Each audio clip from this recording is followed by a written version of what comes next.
every teacher knows what's best for their kids more than any curriculum company ever will.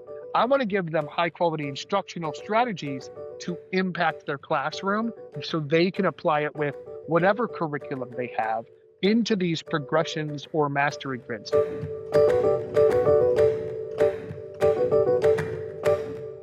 Hello, welcome to EdTech Leaders. Today it's Chad Ostrowski, CEO and co-founder of Teach Better. Welcome. Hey Oliver, how you doing today? Glad to be here. Good. So tell me about Teach Better. It's professional development for teachers. Tell me what that looks like. Yeah, absolutely. So we're a small PD provider for schools and districts. I started this company a decade ago now, which is crazy to think about as I reflect. But essentially, we share best practices with a huge focus on things like mastery learning, standards aligned instruction, and everything in between, from classroom management to assessment. And essentially, we're trying to find ways for schools, districts, and teachers to be a little bit better every single day. And we think we are really good at doing that and finding exactly the PD, the training and development they need to accomplish their goals. So let's go back to when you were a teacher and just tell me how this started. Yeah, absolutely. So when I was teaching, I was in a high needs inner city school serving 100% economically disadvantaged population of students, high minority, high trauma. Um, Basically, they had a lot of issues. This is a really difficult population to teach, as many educators across the country know. It's where I spent my entire career, and I absolutely loved it. And while teaching, I started to notice just issues and problems. And to be honest, I had one of the worst years of my entire career. And I knew that something had to change. I had done projects and PBLs and student-centered learning and tried just about everything. And I was kind of at my wit's end. And so I wanted to do something different. So I switched the script a bit and started doing more student-centered mastery, self-paced learning. Over a summer, I developed something that we now call the grid method, which is a self-paced mastery framework for instruction. And essentially, you take learning, you put it in a progression, and you manage, facilitate, and monitor students as they work through this progression. Teachers are still doing whole group instruction, but now they go into kind of independent practice and mastery work, and a lot of which is collaborative, where students are working at their own pace. And something revolutionary happened at this moment when I started really using pace as a tier one instructional strategy. Normally, we reserve kind of extended time or allowing kids to advance faster as like a tier two or tier three kind of intervention, but I had built it into my classroom. And something I realized is that behavior started to go down, engagement started to go up, and learning started to improve because I was getting rid of the number one obstacle for learning for most students, which is I was either going too fast or going too slow, and they were either bored or frustrated for one of those two reasons. So I was able to let students work at their own pace in my classroom, and I would have teachers stopping by and going like, "How are you getting that kid to work? How did you get that kid to learn 7th grade science or, whatever you're learning at the time?" And I went to a friend and I said, "Hey, I'm trying something, pretty neat here." And that friend is my co-founder, Jeff Gargas. I said, "I'm stopped in being asked to like present this at district PD, at conferences, and like share in like the hallway." I was like, "Can I?" He was in digital marketing at the time, and he's really familiar with concept marketing and ebooks and things like that. So I just was like, "Will you have dinner with me and tell me how to make an ebook?" I just wanted to make an ebook for this idea I had in my classroom so that I could easily share it with other people.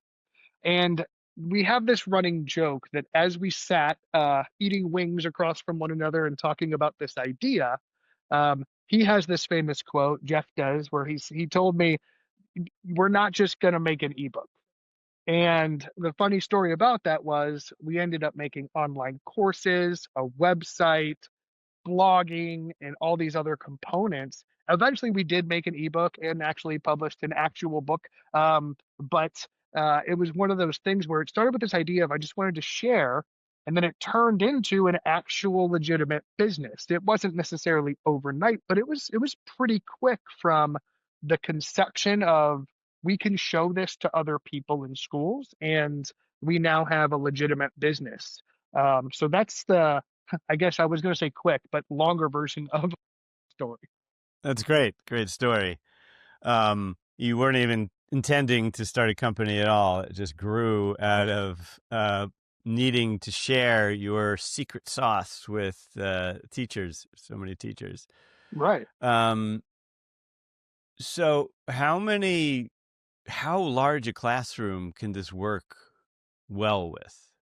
I mean, I've done it personally with my own classroom of about 30 kids, but I've seen it work with hybrid classrooms, like mixed classrooms of 40, 45 students. So I've really never seen a classroom where I'm like, oh, it can't work with that classroom. It's kind of too large. Most states have some sort of limit on class size. Not all of them do, but usually within those limits, it's fairly effective. Cool. And so what kind of, give me an example, is are the kids what are they looking at? Is there a tech Yeah. component? Yeah. Yeah, so we are not a software company. One day we may be one because I think everyone will kind of have to dabble in that at some point with where the way things are going. Mhm. However, we are a kind of bread and butter kind of grassroots pedagogy company. And so we are showing teachers how to develop clear, aligned learning progressions from the state standards using whatever activities or curriculum they already have. Something I said from the very beginning was that I don't want to become Pearson or McGraw Hill or a curriculum company because every teacher knows what's best for their kids more than any curriculum company ever will.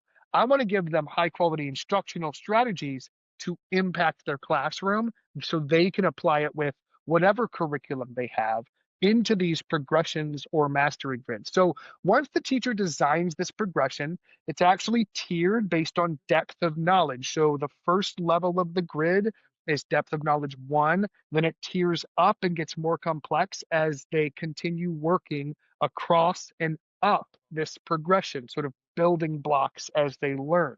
And one of the big things about this is students start on kind of like the first box and there's some sort of formative assessment and then they move to the next box. And when I say box, I mean most students usually have a digital or a physical copy of their progression and they're completing these boxes either on Google Classroom or on a station or something.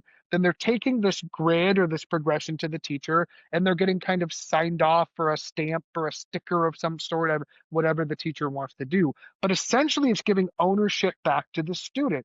So if a student's behind, it's okay as long as they're still progressing. If they need to work ahead, now they're able to because they're not waiting for their classmates to get it as fast as they do. So that's the real crux of kind of this framework. But every student kind of is working through this progression. The teacher can also move them ahead on the progression or start them further on the progression if they see fit based on the data that they have. It's cool. So it's like a checklist spreadsheet in a sense that people use in the corporate world when they do a sprint. Yeah, if you look at like corporate models of training and development, but if you also look at like project management, so if you think about how software development happens, where like you're kind of checking one thing off, assessing if it's good enough, and then moving to the next task, it's following a lot of those basic principles. And the truth is, a lot of those principles of like checking for understanding before moving forward are just good pedagogy to begin with. They just happen to also show up in the real world in a lot of these kind of real world settings, to your point as well. That's cool. So, wait, how long have you been a company? 10 years. We're coming up on our 10th 10 anniversary. years. And one of the reasons I'm asking is wondering how the students going through this, right? You're training teachers for their success. The students are learning um, how to learn in a way. Right. And as they're going on to, um, in school and then into at some point in the workforce, that's a skill that they'll bring with them. You're not only impacting the teachers, but the students as well, so that they hopefully could learn on their own in a better way. Yeah, absolutely. So we're actually giving a ton of autonomy and ownership over to the learner in this framework. And this is just one thing we train on, which is called the grid method. But everything we do in terms of training is sort of surrounded by the basic philosophy of student-centered learning, right? And what we found is that when you increase ownership of learning in any way, whether it's behavior or classroom management, whether it's working through a mastery grid and the grid method, you increase their engagement because they have a reason to care. And I think for the last 150 years, school has been a you're lucky to be here, so absorb what you can, and if you can't, it's on you kind of scenario, right? And some people are really good at playing that game, and some people are not good at playing that game. And when I say people, I mean students in our classrooms, right? And what this does is it essentially allows for every student to be able to find success. So one of the things we see longitudinally is that students love the ownership. I've seen second grade students cheer when the teacher goes, "It's time for grid." And they all just, they're like, "Yeah, it's time for grid." But I've also seen teachers say that when they tell students there's not going to be a grid for unit number 2 or 3 or whatever the scenario might be, that the students like fight them on it because all of a sudden they had all this freedom. I can work at my own pace. I'm getting a lot more feedback and one-on-one attention. And then all of a sudden I have to sit here and listen to you talk for 30 minutes. Like that's not gonna fly, right? Like I was just like working through my own stuff and no one was bothering me until I needed it, and like it was I was owning my process, and then you can't just take that away from me. And so to your point, I think it does improve autonomy. It does improve, and a lot of the systems we work through with teachers also help support executive function. So that's another huge point here is that it's not just like I'm going to put stuff on this grid and hope the kids know what to do with it. We actually, in our workshops and development, when we're doing the grid method training, we show teachers a lot of ways they can progress monitor. We show teachers what should they do while students are waiting. We show teachers how to manage assessment. And a lot of these are like practical management strategies as opposed to here's software that does it for you, because every single classroom is absolutely different. But if key pillars are in place, it can be absolutely successful for anybody. That's so cool. So we've been talking about the students a bunch. So how do you go about training the teachers? Yeah, absolutely. So when we first started, we were only doing work around mastery learning and the grid method. That was sort of like our Big Mac product. That was the main thing we were working with schools, districts, and teachers on. And one of the things we learned really early on is if you tell a lot of people at the same time to drastically change their professional practice, it doesn't tend to go very well. What tends to happen, and this is backed by implementation research that's been done on mastery learning and educational initiatives, what tends to happen is you get 15 to 20% that do a really good job. You get this middle 50% that kind of does it because they get a paycheck and they're being told to. So they don't do a bad job, but they don't do a stellar job, if that makes sense. And then you get this 15 to 30% that just like actively hates it and fights against you because they didn't want it, they didn't ask for it, and they don't want it. And this is not specific. It's anytime you start a new initiative, this is sort of like the what tends to happen if you just look at any staff at any school. So something we started to do was we started to pilot and do a slow rollout with the initiative. So whenever we start working with a school, we put together a custom strategic plan. And we don't only go, let's say they come and they go, we want mastery learning to happen. Okay, what are the other things you also need? Do you need to unpack your standards? Do you develop high quality assessments? And you also want to get mastery learning? Great. So now we can actually create tiers for your school. Now, 15% are going to work on mastery learning because they're going to be our pilot group. 20 to 30% are going to work on assessment because they're ready for that. And the rest are going to work on step one, which is just unpacking standards and identifying depth of knowledge so that everyone's growing and moving. but not everyone's being expected to kind of reach the goal immediately. So this does two things. It increases the success of the initiative, but it also creates a long-term strategy for the school or district, which tends to help both on the business side, but also just the success rate for the school. Because now you can build on the success of that first group, you can organically grow it. Now, the other thing that we've done is we've tried to do a really good job in terms of content marketing support and just sharing positivity out into the world by creating a very strong community and network around the practices we believe in and just bringing amazing educators into that world. I think we've done a really good job of doing that, just from a branding standpoint, from like a networking and community standpoint. And so I think we do a lot of those things to improve the success of the initiative or any work we're doing with schools, but it also reduces fight back from staff and teachers, and it reduces burnout because everyone's kind of also working at their own pace, like we want them to do for students. That's so cool. So we've been talking about the students a bunch. So how do you go about training the teachers? Yeah, absolutely. So when we first started, we were only doing work around mastery learning and the grid method. That was sort of like our Big Mac product. That was the main thing we were working with schools, districts, and teachers on. And one of the things we learned really early on is if you tell a lot of people at the same time to drastically change their professional practice, it doesn't tend to go very well. What tends to happen, and this is backed by implementation research that's been done on mastery learning and educational initiatives, what tends to happen is you get 15 to 20% that do a really good job.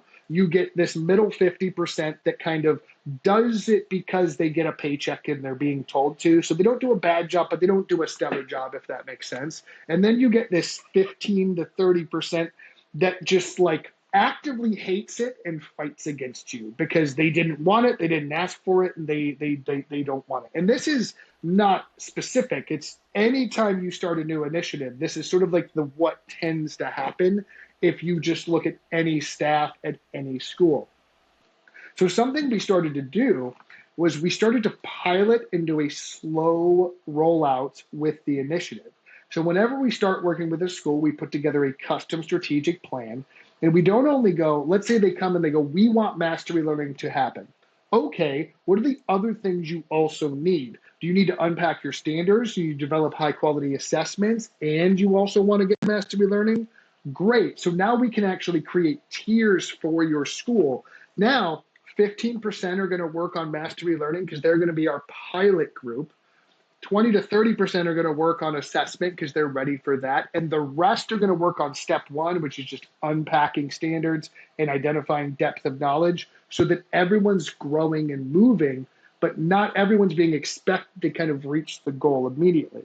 So this does two things. It increases the success of the initiative, but it also creates a long-term strategy for the school or district, which tends to help both on the business side, but also just the success rate for the school. Because now you can build on the success of that first group, you can organically grow it. Now, the other thing that we've done is we've tried to do a really good job in terms of content marketing support and just sharing positivity out into the world by creating a very strong community and network around the practices we believe in and just bringing amazing educators into that world. And so I think we've done a really good job of doing that, just from a branding standpoint, from like a networking and community standpoint. And so I think we do a lot of those things to improve the success of the initiative or any work we're doing with schools, but it also reduces fight back from staff and teachers, and it reduces burnout because everyone's kind of also working at their own pace, like we want them to do for students. Cool. And is the training in person or Um, we remote? off we offer remote and in-person training. Most over COVID, obviously was all remote, but since then we've back fully to in-person. Most of the time, in person is preferred by schools and districts. However, we also have a Teach Better Academy, so school teachers can asynchronously and remotely sign up individually, or schools can purchase packages to our online academy and take their staff through any of the courses we offer in person remotely if they choose to do it that way. Cool. So let's talk about marketing for a bit. What have you done? You touched on it a little bit, but what have you been doing that's working? And what are some challenges? Yeah, absolutely. I can honestly say we've done quite a bit of things. Some were better ideas than others, and over the last 10 years, we've tried to find out what some of those things are. We've done everything from in-person conferences and events. We've done podcasting. We've done blogging. We've done Facebook groups, communities. Some of those things still exist. Some of those things, even back when Twitter chats were a thing, we used to do those. I think they're still a thing, and just not as much anymore. But over the last decade, technology and social media has also changed quite a bit. But the foundation of a lot of our marketing was sharing our authentic self with the community that we have to bring other people in. And so we've actually really kind of doubled down on those things that gave us the most ROI, return on investment, for the effort that we were putting into them. We have a strong community of Teach Better ambassadors from across the country. We have an administrative mastermind, so we're bringing leaders from across the country to get help on anything they need. And we've done a lot of our marketing with a basis of help, don't sell. So we always want to help first, help them find a solution first, and if we can further help them by providing a solution, even better. But that's been a formula that's worked really well over and over again, regardless of the medium that we were choosing to use. And I would actually argue that there have been times where we move more one way or the other. So, there have been times in our history where we were helping so much that we forgot to sell because we were just so worried about helping that we were exhausting resources in places maybe we shouldn't have. And there's also times where we've oversold and forgot kind of our identity from a help versus sell standpoint that also kind of hurt in pieces. So I think right now we know who we are. We know what our message is, and that we can help teachers with our track record and the history that we have as a company. And I think we have a really good balance right now of we still have the things that I think give us the most impact, but we've also gotten or put kind of by the wayside those things that were a lot of extra effort from a business standpoint, but not really giving us the return that we needed. Really interesting. So where now? You seem pretty successful.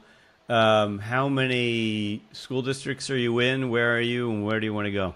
I actually don't even know the actual number off the top of my head, just because we have virtual, in-person kind of sort of clients. I know the numbers in the hundreds for sure over the last decade in terms of schools and districts. It's definitely thousands and thousands of teachers, and hopefully at this point at least a million students. I'd have to do some calculus that I'm not able to do to figure all of that out.